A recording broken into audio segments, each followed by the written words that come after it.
Yeah. Yeah, bitch. I said it, bitch. You do it better than me. Yeah. So, how did you get in? You didn't jump through a window. No. I walked through open doors. Yeah, I saw video when Tucker Carlson aired his segment on it, and I see you walking, being escorted by cops. Well, so let's talk about that. Yeah, how did that start? Okay, well, first of all, the government lied in open court and told the judge that I went in through a broken window when I was in Colorado for my psych eval. Then when I told my lawyer, dude, that's not true. The government lied. I didn't go in through a broken window. I walked in through open doors. He's trying to use that as a reason to keep me locked up. Like, what the hell? My lawyer said there's nothing he can do. He can lie. He can say whatever he wants. And I said, how is that allowed? You know, I'm sorry, what were you going to say? Yeah, when did you go in? Was everything like calmed down, and then you walked in? No. Trust me, I'm sorry. I have to say that because the legal system needs reform. Right. If the prosecution can lie in open court, but the defense can't, then we have a two-tier justice system. Right. Okay. So I have to say that. All right. Right. Now, I'm outside. I see people kicking in and breaking in the window. They go in the building. They kick the door open. And my thinking is, oh my God, like all this stuff that's going on outside, they're taking this inside. Like, what if they hurt the congressman? What if they hurt the police? Right. You know, like this isn't good. And the way I consider it, because I am a shamanic practitioner, I view the Capitol like a sacred building. It really is, actually, especially when you understand like ley lines and like the founding fathers were being Masons and like the idea of the obelisk in DC. Do you guys understand all that stuff? Yeah, a little bit. So. Okay, cool. Okay. So it's a sacred building. If there's violence and death and stuff inside the building, that's bad juju. Right. So I'm thinking, okay, well, what do I do? So, you know, ask God, you know, what do I do? And God's like, stop vandalism, violence, and theft. Go in there. Stop vandalism, violence, and theft. Make sure it stays a sacred building. So you was trying to be a good Samaritan. Yes. Well, what's interesting about that is that all of this that I'm saying about stopping vandalism, violence, and theft is essentially proven on video because 30 seconds entering the building, I stopped somebody from stealing. Now, it was just muffins from a break room. But it's the principle of the matter. That's bad juju. We're not here to steal. Come on. Yeah. You know, what are you doing, bro? You know what I'm saying? Like, so I stopped him. But it is on video, you know, because it's about the principle of the matter. Right. And then the police were escorting me around because when I sung my shamanic song inside of the chamber, which that's where the iconic photo comes from, that close up, is when I climaxed in my shamanic song. I'm not screaming, I'm actually singing. So when I saw that there were people in the Senate, I said, oh, hey, I'll go tell the police, hey, there's people down there. You want, I can help you stop vandalism, violence, and theft. I'll help you clear the building. You know, and they're like, yeah, come on, let's go. So I volunteered to help the police. They escort me around the building. We're looking for an entryway into the Senate.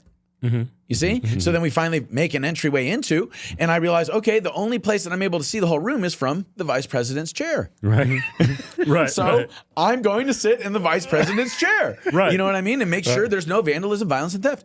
And then now this is the part where, you know, probably shouldn't have done this, but I was just, you know, it was spur of the moment. I was having fun. I wrote a note on the desk, on the paperwork. It said, it's only a matter of time. Justice is coming. The government did not take that in jest at all. They totally missed the point. Yeah. They were like, he threatened the vice president. You know, and people like even Ben Shapiro were, you know, saying that we were going after Pence. And like my note somehow played a role in that narrative, unfortunately. But anyway, after that, I said a quick prayer. We all saw and then, that. And then after that, I left. You know, when I got out of the building, I actually was when Donald Trump released his tweet, I stopped people from breaking in. I stood in front of an angry mob trying to break into the Capitol and stopped them and told everybody to go home. None of this was told in the media, of course. Even Tucker Carlson didn't fully give the whole story. You know what I'm saying? I don't think he was privy to that information. No, he wasn't. But this is my point, is that the narrative was so heavily controlled because it was a house of cards. And they did not count on somebody being there, you know, horns and face paint and all. But it sounds like to me they exclude a lot of evidence that would exonerate you. Well, legally, I don't have a leg to stand on. I entered the building illegally. But that's a public building, and I see cops escort you around. Here's the thing, bud. Like, one of the things I learned about the legal system is, come on, it doesn't work like that. You know, like if I'm going to, yes, it is a public building. And if it was open to the public, that would have been one thing. I would have had to go through security. I definitely wouldn't have gotten in with my staff. Okay. So like you had it was like a flagpole with the flag. Yeah. Well, they tried to say it was a spear. The metal tip was not secured to the wood, so I couldn't use it as a spear. It was more so meant to be used as a finial. Right. Okay. But regardless, you know, I wouldn't have been able to take that in. They would have made me leave my headdress. You know, I wouldn't have been able to walk in shirtless. You know what I'm saying? Right. So, like, I understand, but at the same time, I think that what happened to me is a perfect example of why the system needs to change. Both the media and the justice system, the BOP, all of that. Yeah, I think they tried to turn Trump into a pariah by going after everybody around him and after his supporters. And I think that's why they threw the book at Q for what Q did. They wanted people to stop supporting Trump. Well, yes. Well, and this is the other thing. So when I was trying to get my regalia back from the government. Oh, they took it. Yes. And they refused to give it back. Like for years, seriously, like for years, even after I got out of prison. Well, I'll tell you why. And this is what's really interesting, because they were saying I wasn't being, you know, targeted or unfairly treated, that, you know, that it was not about politics. But when I asked for my stuff back, the government said in their response to me requesting my stuff back that the government should hold on to it, that it should be confiscated because it was a sign of strength on January 6th. Wow. Aha, we're getting somewhere now. You know, now it makes sense why I was in solitary for 10.5 months. Now it makes sense why they said I was a flight risk, even though I turned myself in. Now it makes sense why they said I was a danger to society, even though there was no violence. Okay, wait a minute. How did you get arrested? When I found out the FBI was looking for me, I called them. Okay. My mom told me the FBI is looking for you. Did you know that? I said, no. So they didn't raid your house or anything? No, I turned myself in because I knew that's what they would do. And I'm a man, you guys. You know, I'm gonna face the damn music. Right. You know, okay, let's do it. Let's get my licks over with. Right. You know what I'm saying? They told me they weren't gonna arrest me. Okay. And I told them I'd show up even if they did. I just wanted to get my affairs in order. But at the time, it was just misdemeanors. Right. So I was like, oh, you know, the FBI doesn't waste their time with misdemeanors. You know. Right. So I because you think you was probably gonna get like a trespassing charge. Yeah. Exactly. You know, and then they, you know, as soon as I got there on the 9th, but. You know what's interesting about the whole thing, though, is that it made me better in every way. I'm smarter, I'm wiser, I'm sharper, I'm more articulate, I'm more patient, I'm more friendly and kind, I'm more understanding. Right. You know, I'm more generous. Why do you think a lot of people don't learn from their mistakes? They victimize themselves instead. Because people don't know how to deal with pain, failure, rejection. They don't know how to deal with fear. You know, they don't know how to deal with these things. So they would rather like push it away. And that's what, coming back to the psychedelics, that's kind of what the psychedelics force you to do is look at it. Right. What do you want to do with your life? Right. You know, hey, you can't escape it. So you're going to be here for what seems like an eternity. You might as well figure it out. Right. Yeah. You know what I'm saying? And that's why I think that, you know, they went after me so hard because of everything that I represent. Right. Jacob, what you turned yourself in, you was nonviolent on that day.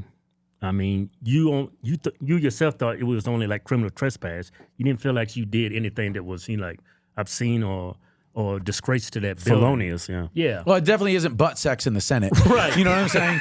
You know what I'm saying? Like, Why did they throw you in solitary confinement, though?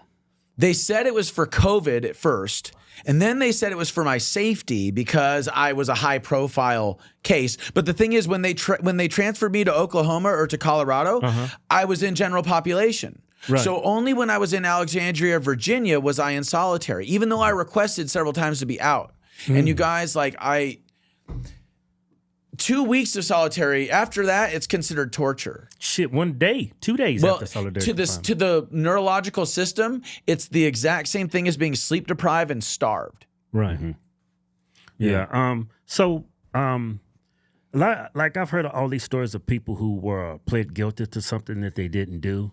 And more times than not, all of it was because they were pressured into, if they didn't take the deal, they would get like 10 times the time. Sorry.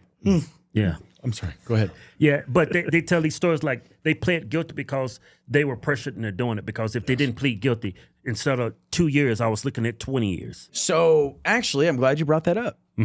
Because we were talking earlier about the two-tier justice system and the flaws, right? So that technique is very useful when you're looking to convict somebody that you know is guilty of a serious crime.